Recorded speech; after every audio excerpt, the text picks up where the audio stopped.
What's up, guys? Jades Corner back here again for another episode of my Fantasy Fight series, and in today's video I'm bringing you guys Alpha Derek versus True Alpha Scott McCall. This was a request from one of my subscribers or a viewer in one of my comments in the previous videos, and I thought that this would make a pretty good video.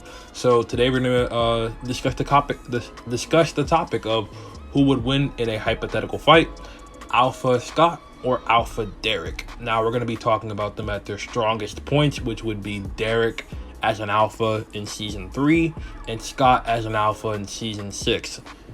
So we're not taking into account any of the other seasons.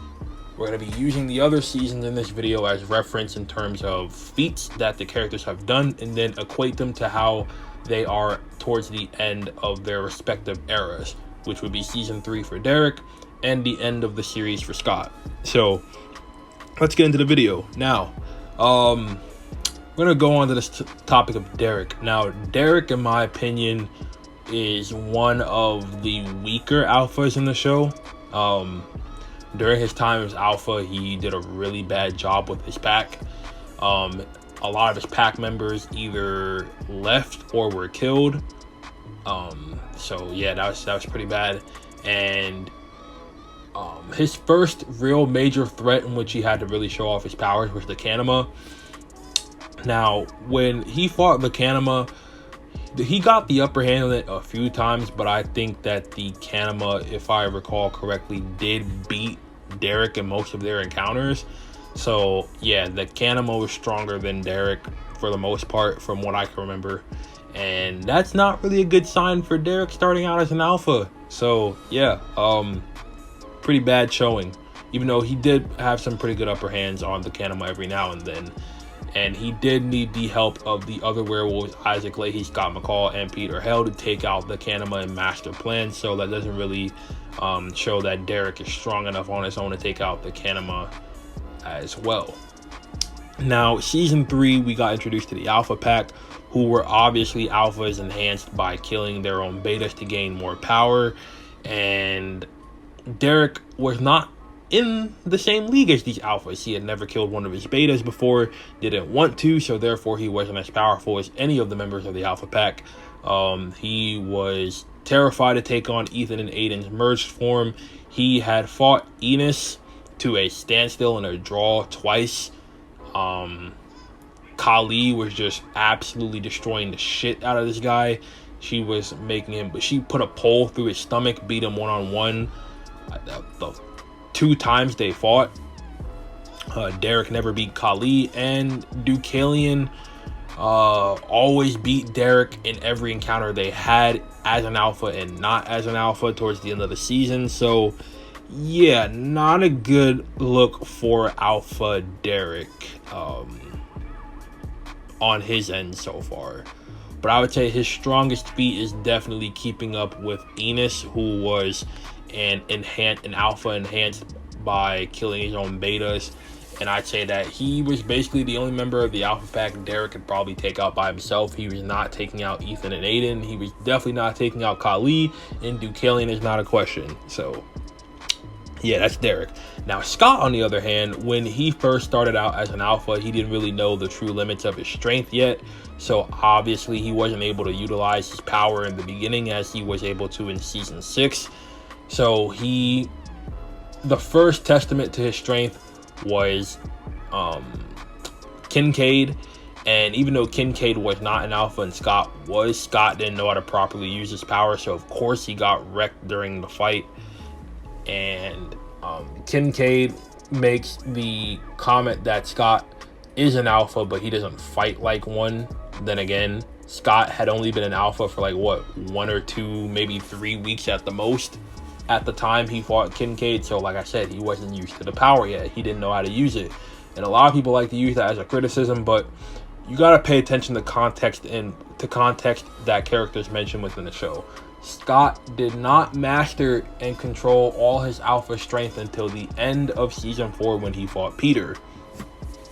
So yeah, then I want to say that Scott did terrible against the Nogatsune. The Nogatsune got the upper hand on Scott most of the time, but the Nogatsune is a top 3 most powerful entity in the entire series. He's over 1,000 years old, and Scott was a recently turned alpha, so yeah, there's no way Scott was beating the Nogatsune whatsoever, even though he did get the clutch final kill on the Nogatsune by biting into his arm, turning him into a werewolf from a fox. So yeah, there's that. Then in season 4, I'm not counting any of the assassins. I'm not counting when Scott was turning into that monster, because it was against a human who isn't strong at all. So yeah, no. Scott was also almost beheaded by a trained assassin who used a burning rope to sort of take off and cleanly decapitate werewolves' heads, as she did in that episode where she used it. I'm talking about Violet, by the way, the assassin, the black girl. Yeah, Violet. And in the beginning of the season, in the Dark Moon, Scott gives us the greatest roar in the entire show, in which his roar is so powerful that he is able to shake an entire tomb / church, and probably that entire abandoned town. But from what we saw, it was just the tomb in the church, which is still really freaking impressive as well. So yeah. Also, at the end of the season, he fought Kate Argent one-on-one, even though she had the help from her berserkers. She still fought him one-on-one, and he still lost. So yeah, not a good look for Scott. And then in the episode after, he fought Peter one-on-one and beat him fair and square, even though Peter was an Omega. Not really a fair fight either, but Scott won that fight nonetheless. And yeah, that's when he fully mastered his powers. Now in season 5, he fought Belasco. Belasco had the upper hand for the most part, and Scott didn't really unleash his power till the end. Then Scott fought the Dread Doctors, who he wasn't able to take out either. Another bad look for Scott. Then he jobbed out to Liam on the Supermoon, his own beta. He was almost killed by Liam, and then Theo actually killed him, and then he came back to life like 15 minutes later in some plot convenience bullshit. And then he fought the Beast and utterly got wrecked multiple times. Never was able to beat the Beast one-on-one. But in season 6 part 1, he was able to hold his own against the Ghost Riders for a little while, until the Ghost Riders started having backup and overpowering him with sheer numbers. And then he fought in, I would argue, the best fight Scott's had in the entire series, aside from the one with Peter. Garrett Douglas in a pretty good fight. Scott had the upper hand for a majority of that fight, until Douglas sort of used his intelligence to outsmart Scott towards the end and take the W in that fight, even though I'd say Scott did pretty good in that fight in terms of fighting wise. And then season 6 part 2, he was able to hold his own against the Anukate, even though he was blinded. So yeah, Scott definitely has more feats than Alpha Derek, and Derek, I would say, is a little worse than Scott because he got beat up a lot more. Scott won a lot more of his fights with different creatures than Derek did. But here's my issue with Scott. His writing is so inconsistent. Basically, he'll lose when the writers want him to lose, then he'll win when the writers want him to win. So yeah, Scott's power is really inconsistent, but Derek's has been consistent. Derek is strong, but he's not strong enough to take out any of the people I mentioned he got taken out by. So if I were to pick a winner in this fight, I would definitely pick Scott. Scott has won a lot more of his fights, even though it's because of his strength being inconsistent, the writers wanting him to win. But because we have seen those on the show and those are legitimate W's, Scott does take the W over Derek in this fight, I'm pretty sure. Even though I think Derek would come very close to killing Scott. That's for damn sure, because Derek is definitely a better fighter than Scott is. Scott's just, in terms of raw power, way more powerful than Derek. So yeah, that's who I think would take the cake.